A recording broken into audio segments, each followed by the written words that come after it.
സ്ത്രീകളിൽ ഹൃദ്രോഗത്തിൻ്റെ ലക്ഷണങ്ങൾ തിരിച്ചറിയാതെ പോകുന്നത് വളരെ അതിശയകരമായ ഒരു കാര്യമാണ്. കാരണം സ്ത്രീകൾ ആരും അത് ശ്രദ്ധിക്കാതെ പോവുകയാണ്. ആരോഗ്യകാര്യങ്ങളിൽ അധികം ശ്രദ്ധ കൊടുക്കാത്തവരാണ് പൊതുവെ നമ്മൾ സ്ത്രീകളിൽ പലരും. മറ്റുള്ളവരുടെ കാര്യങ്ങളിൽ കൂടുതൽ ശ്രദ്ധ കൊടുത്ത് കുടുംബത്തെ നല്ല രീതിയിൽ കൊണ്ടുപോകുമ്പോൾ ഇവർ ആരും സ്വന്തം ആരോഗ്യത്തെ ശ്രദ്ധിക്കാറുമില്ല. അപ്പോൾ പലപ്പോഴും രോഗങ്ങൾ വർദ്ധിക്കുന്നതിന് കാരണവും ഇതുതന്നെ ആകാറുമുണ്ട്. കാരണം എല്ലാവരുടെയും മനസ്സിലും കുടുംബം എന്നൊരു ചിന്ത മാത്രമേ ഉള്ളൂ. സ്ത്രീകളുടെ ശരീരത്തിന് വേണ്ട വിറ്റാമിനുകളുടെയോ പ്രോട്ടീനുകളുടെയോ കാര്യത്തിൽ അവർ അത്ര ശ്രദ്ധ പുലർത്താറുമില്ല. സ്ത്രീകളെ ബാധിക്കുന്ന ഒരു പ്രധാന രോഗമാണ് ഹൃദ്രോഗം. എന്നാൽ സ്ത്രീകളിൽ പലപ്പോഴും ഹൃദ്രോഗത്തിൻ്റെ ലക്ഷണങ്ങൾ തിരിച്ചറിയാതെ പോകുന്നുമുണ്ട്. ഇതിനെക്കുറിച്ച് നമുക്കൊന്ന് നോക്കിയാലോ. ശരീരത്തിൻ്റെ മുകൾ ഭാഗത്തെ വേദന പുരുഷന്മാരുടേതിൽ നിന്ന് വ്യത്യസ്തമായി സ്ത്രീകൾക്ക് നെഞ്ചിന് പുറത്താണ് ലക്ഷണങ്ങൾ പ്രകടമാക്കുന്നത്. ഹൃദ്രോഗത്തിൻ്റെ ആദ്യ ലക്ഷണം സ്ത്രീകളിൽ അസ്വസ്ഥതയും വേദനയും അയവ് കുറവും അനുഭവപ്പെടുകയുണ്ട്. കഴുത്ത്, താടിയെല്ല്, തോളുകൾ, പുറത്തിൻ്റെ മുകൾ ഭാഗം, ഉദരത്തിൻ്റെ മുകൾ ഭാഗം എന്നിവിടങ്ങളിലൊക്കെ വേദനയും അസ്വസ്ഥതയും ഉണ്ടാകാറുണ്ട്. നമ്മുടെ സ്ത്രീകളിൽ പലർക്കും ഇതെല്ലാം ദൈനംദിനം ഉണ്ടാകാറുമുണ്ട്. ഇതൊക്കെ ഒന്നുകിൽ തൈലം തേച്ചോ അല്ലെങ്കിൽ മറ്റു ബാമുകൾ തേച്ചോ ഒക്കെ അവർ അത് മാറ്റാറുമുണ്ട്, ഈ പറയുന്ന ഞാനടക്കം. ഇത് പേശീവേദന പോലെയാവാം അനുഭവപ്പെടുക. സ്ത്രീകളിൽ ഹൃദയത്തിൽ നിന്ന് ഒരു കൈയിലേക്കോ ഇരു കൈകളിലേക്കോ വേദന വ്യാപിക്കാറുമുണ്ട്. ഇത്തരത്തിൽ ശരീരത്തിൻ്റെ മുകൾ ഭാഗത്ത് വേദന അനുഭവപ്പെട്ടാലുടൻ വൈദ്യസഹായം തേടുക തന്നെ വേണം. നമ്മൾ ഒരിക്കലും അത് ചെയ്യാറില്ല. മറ്റെന്തോ ആണ്, അല്ലെങ്കിൽ നമ്മൾ തൂത്തതിൻ്റെയോ അല്ലെങ്കിൽ നമ്മൾ വെയിറ്റ് തൂക്കിയതിൻ്റെയോ അതുകൊണ്ടുണ്ടായതാകാം എന്നൊക്കെയായിരിക്കും പലരും ചിന്തിക്കുന്നത്. പക്ഷെ അങ്ങനെയല്ല. നമ്മൾ ഉടൻ തന്നെ വൈദ്യസഹായം തേടണം.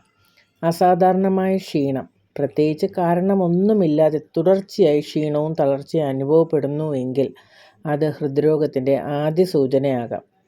വീട്ടിലെ ദിവസമുള്ള ജോലികൾ ചെയ്താലുണ്ടാകുന്ന ക്ഷീണം പോലെയല്ല. ചെറിയ ജോലികൾ ചെയ്ത് വിശ്രമിച്ചാലും മാറാത്ത ക്ഷീണം തുടർച്ചയായി ഉണ്ടാകാം. ഇത്തരത്തിൽ നീണ്ടു നിൽക്കുന്ന ക്ഷീണം അനുഭവപ്പെടുകയാണെങ്കിൽ അത് ഹൃദയ തകരാർ മൂലം തന്നെയാണ്. അതുകൊണ്ട് ആരും അതിനെ അവഗണിക്കരുത്. ധാരാളം ഓക്സിജൻ അടങ്ങിയ രക്തം ശരീരത്തിൻ്റെ വിവിധ ഭാഗങ്ങളിലെത്തിക്കാൻ ഹൃദയത്തിന് കഴിയാതെ പോകുന്നു. ഇതുമൂലം പേശികൾക്കും അവയവങ്ങൾക്കും ക്ഷീണമാകുന്നു. വിട്ടുമാറാത്ത ക്ഷീണമുണ്ടായാൽ വൈദ്യസഹായം തേടുക തന്നെ വേണം. പിന്നെ ഓർക്കാനം, ദഹനക്കേട്, വിയർപ്പ്. ഹൃദ്രോഗമുള്ള സ്ത്രീകളിൽ ഓർക്കാനവും ഛർദിയും ദഹനക്കേട് തുടങ്ങിയ ലക്ഷണങ്ങൾ പ്രകടമാകാറുണ്ട്. നെഞ്ചിരിച്ചിൽ, അസ്വസ്ഥത, വയറുവേദന തുടങ്ങിയ ലക്ഷണങ്ങളാവാം പ്രകടമാകുന്നത്. ഇത് ഉദരപ്രശ്നങ്ങളായി പലപ്പോഴും തെറ്റിദ്ധരിക്കപ്പെടുകയും ശാരീരിക പ്രവർത്തനങ്ങളിലൊന്നും ഏർപ്പെടാതെ തന്നെ ശരീരം വിയർക്കുകയും ഹൃദയത്തിലേക്കുള്ള രക്തപ്രവാഹം കുറയുന്നത് മൂലം ഓട്ടോണിക് നാഡീവ്യവസ്ഥയുടെ പ്രതികരണമാണ് വിയർക്കുന്നത്. ഈ ലക്ഷണങ്ങൾ പ്രകടമായാൽ ഉടൻ വൈദ്യസഹായം തേടുക തന്നെ ചെയ്യണം. നെഞ്ചിന് അസ്വസ്ഥതയും മുറുക്കവും പുരുഷന്മാരിലെ ഹൃദയാഘാത ലക്ഷണങ്ങളെ അപേക്ഷിച്ച് സ്ത്രീകളിൽ നെഞ്ചിന് കുറച്ച് അസ്വസ്ഥത മാത്രമേ ഉണ്ടാവൂ. കടുത്ത വേദനയ്ക്ക് പകരം സ്ത്രീകളിൽ നെഞ്ചിന് സമ്മർദ്ദവും മുറുക്കവുമാവും അനുഭവപ്പെടുന്നത്. സ്ത്രീകളിൽ നെഞ്ചിന് ഇടയ്ക്ക് അസ്വസ്ഥത ഉണ്ടാവുകയും അത് മാറുകയും ഒക്കെ ചെയ്യും. പുരുഷന്മാരിലെ ഹൃദയാഘാത ലക്ഷണത്തിൻ്റെ അത്ര കടുത്തായിരിക്കില്ല സ്ത്രീകളിൽ ഉണ്ടാവുന്നത്. സ്ത്രീകളിൽ നെഞ്ചിൻ്റെ നടുഭാഗത്തും ഇടതുവശത്തും അസ്വസ്ഥത ഭാരവും അനുഭവപ്പെടും. വിശ്രമിക്കുമ്പോഴോ ശാരീരിക പ്രവർത്തനങ്ങളിൽ ഏർപ്പെടുമ്പോഴോ നെഞ്ചിനുണ്ടാവുന്ന അസ്വസ്ഥത ഹൃദയപ്രശ്നങ്ങളുടെ ആദ്യ ലക്ഷണമാണ്. ഇങ്ങനെ വന്നാൽ ഉടൻ തന്നെ നമ്മൾ ഡോക്ടറെ കാണണം. ശ്വാസതടസ്സം, നടത്തം, പടികൾ കയറുക, ചെറിയ വീട്ടുജോലികൾ ചെയ്യുക, ഇതെല്ലാം ചെയ്യുമ്പോൾ ശ്വസിക്കാൻ പ്രയാസം അനുഭവപ്പെടുകയാണെങ്കിൽ അത് ഹൃദ്രോഗ ലക്ഷണവുമാകാം. ചില സ്ത്രീകൾക്ക് വിശ്രമിക്കുമ്പോഴും കിടക്കുമ്പോഴും ശ്വാസതടസ്സം അനുഭവപ്പെടാം.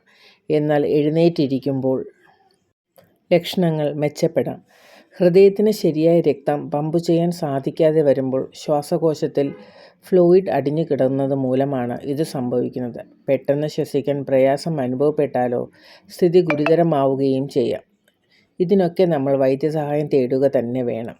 അപ്പോൾ നമ്മൾ സ്ത്രീകൾ പലപ്പോഴും ശ്രദ്ധിക്കേണ്ട ഒരു കാര്യമാണ്, നമ്മുടെ വീട്ടുജോലികളിലും നമ്മുടെ ദൈനംദിന പ്രവൃത്തികളിലും ഏർപ്പെടുമ്പോൾ നമുക്കുണ്ടാവുന്ന അസ്വസ്ഥതകളൊക്കെ നമ്മുടെ ദൈനംദിന പ്രവൃത്തികളിൽ നിന്ന് നമുക്കുണ്ടായതാണ് എന്നുള്ള ആ ഒരു മാറ്റത്തെ നമ്മൾ മനസ്സിലാക്കണം.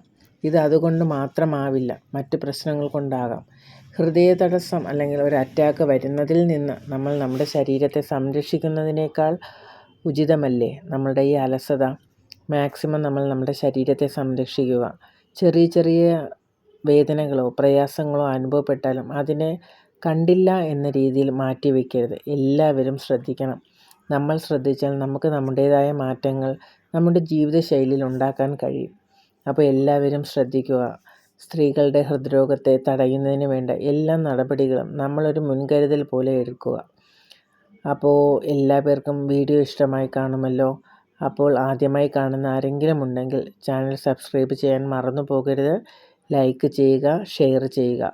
ഓക്കെ, നമുക്ക് മറ്റൊരു വീഡിയോയിൽ കാണാം. അതുവരെ എല്ലാവർക്കും നല്ലൊരു ദിവസം ആശംസിച്ചുകൊണ്ട് എൻ്റെ ഇന്നത്തെ ഈ വീഡിയോ ഞാനിവിടെ വൈൻഡപ്പ് ചെയ്യുകയാണ്. നന്ദി, നമസ്കാരം.